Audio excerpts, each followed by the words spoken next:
Assalamualaikum, salam sejahtera untuk kita semua. Selamat datang di kelas pendidikan kewarganegaraan. Pada video kali ini kita akan membahas materi kasus pelanggaran hak dan pengingkaran kewajiban warga negara.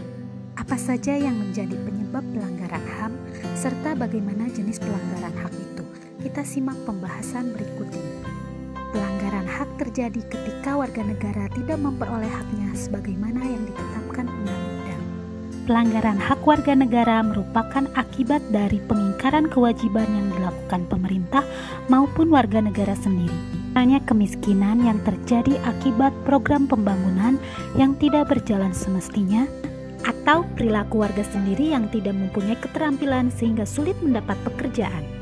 Berikut faktor-faktor penyebab pelanggaran hak dan pengingkaran kewajiban warga negara. Egois, yaitu orang yang menuntut haknya tetapi mengabaikan kewajibannya. Rendahnya kesadaran berbangsa dan bernegara. Sikap tidak toleran, penyalahgunaan kekuasaan, ketidaktegasan aparat penegak hukum yang menimbulkan kasus-kasus pelanggaran lainnya. Serta penyalahgunaan teknologi seperti kasus penculikan yang berawal dari jejaring media sosial. Lalu, kasus-kasus pelanggaran hak apa saja yang terjadi di Indonesia? Proses penegakan hukum yang belum optimal, misalnya perbedaan perlakuan oknum aparat terhadap pelanggar hukum dengan dasar kekayaan atau jabatan.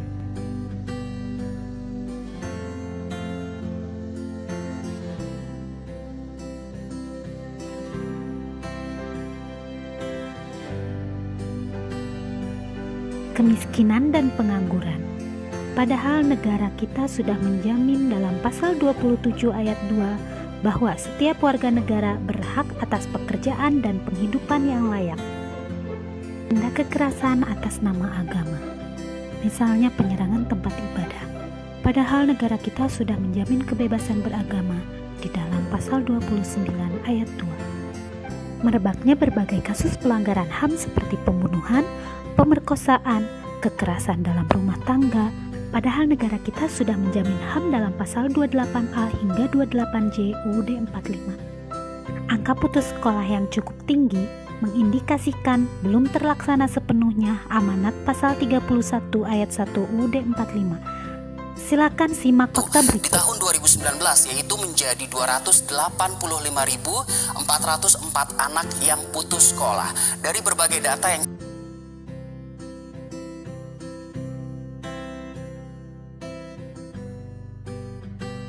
Setelah kalian menyimak fakta-fakta tersebut, silakan kerjakan lembar kerja berikut. Sekarang kita lanjutkan pada materi kasus-kasus pengingkaran kewajiban warga negara. Silakan amati gambar berikut. Slogan tersebut adalah ajakan untuk melakukan kewajiban warga negara, karena masih banyak pengingkaran kewajiban warga negara yang disebabkan egois dan rendahnya kesadaran hukum warga, seperti membuang sampah sembarangan, melanggar lalu lintas, merusak fasilitas umum, tidak membayar pajak, dan tidak berpartisipasi dalam usaha pertahanan dan keamanan, misalnya mangkir dari Siskamling. Sekarang kita simak fakta-fakta berikut ini. Pemirsa, realisasi sementara penerimaan pajak tahun 2019 lebih rendah daripada target atau mengalami shortfall hingga 245,5 triliun rupiah. Angka ini merupakan kinerja pajak terburuk setidak-tidaknya dalam 5 tahun terakhir. Setelah kalian menyimak fakta-fakta tersebut, silakan kerjakan lembar tugas berikut.